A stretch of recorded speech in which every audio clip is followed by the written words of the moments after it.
iPads and other devices are called tablets because they belong on tables. They are tested 20 centimeters away from that big guy that I showed you before. 20 centimeters away. They are not approved to be held in the laps of little children, although millions of kids are having them now in schools because the people involved in educational technology and those involved in public health research are not talking to one another. Because if they were, they would understand that you're giving children a two-way microwave radiating device, and if you must give them such a device for learning purposes, put it on airplane mode so that it's not sending and receiving signals as it does otherwise.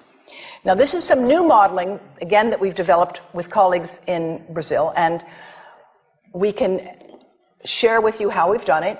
We first start out with the MRI and create the model with 1 millimeter voxels, and this is quite a bit of work goes into creating this, and here is what it looks like after a period of 6 minutes. And that's really not as bad as it might look, because you see the red area only gets partway through the eye of the adult, right?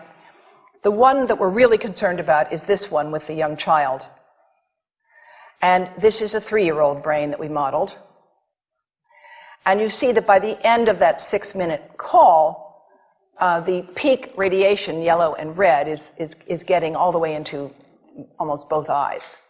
And again, this is one call, and it's not going to kill anybody. It may not cause any biological effect whatsoever for 1 call or 2 calls or 3 calls. But the question is, what's the cumulative impact of this kind of exposure? How do we evaluate it? And I want to show you an example of some of the work that we are doing now that I'm releasing here for the first time. And this is a modeled microwave radiation dose of a 6-year-old with greater levels to the frontal and temporal lobes, eyes and cheek. And watch this here. Now, yellow, white, and red are the hottest, all right? And if you look carefully, you will see it's going into the eye, the nose. Do it again, just so you'll get to see it. And partly into the brainstem.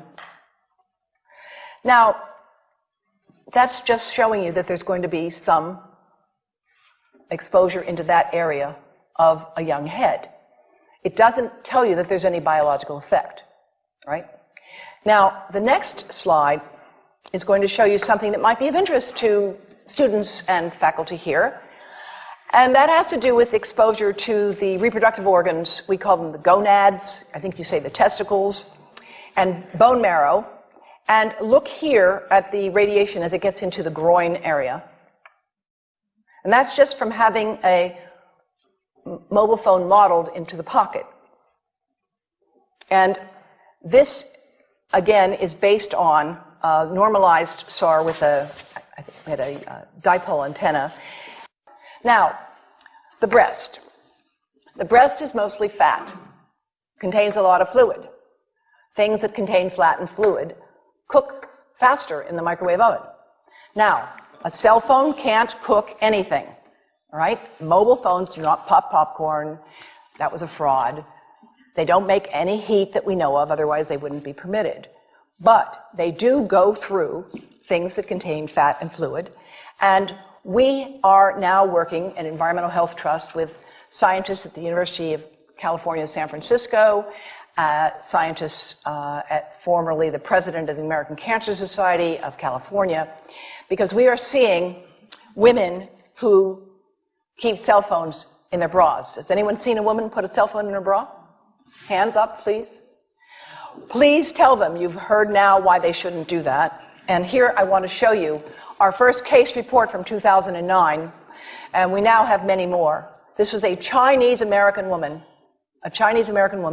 who used her cell phone 4 hours a day in her bra for 10 years while she was driving. Now, and you drive with a phone on your body. The phone is smart. It's going to go from one tower to another, and it's going to say, here I am, where are you, here I am. And it's going to be going to max power each time it moves from one cell tower to another. And there it was right next to her chest. And the tumors that developed right under the antenna of the phone. unusual tumors. But in the meantime, people have a right to know how you can minimize exposure. And again, I think this information is available on our website, will be available on yours. Remember, if you have to give a phone to a child, put it on airplane mode. And think about this.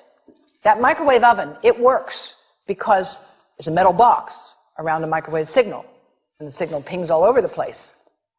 Next time you get into an elevator or a train for any length of time, put your phone on airplane mode. Otherwise, that signal is going all over the place, magnifying and coming back. Keep the mobile phone away from you when it's on and you are asleep. Now, it takes a village to do a lot of things.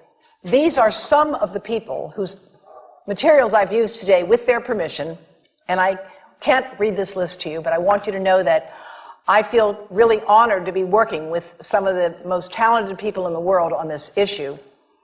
And they have given me permission to share these materials with you.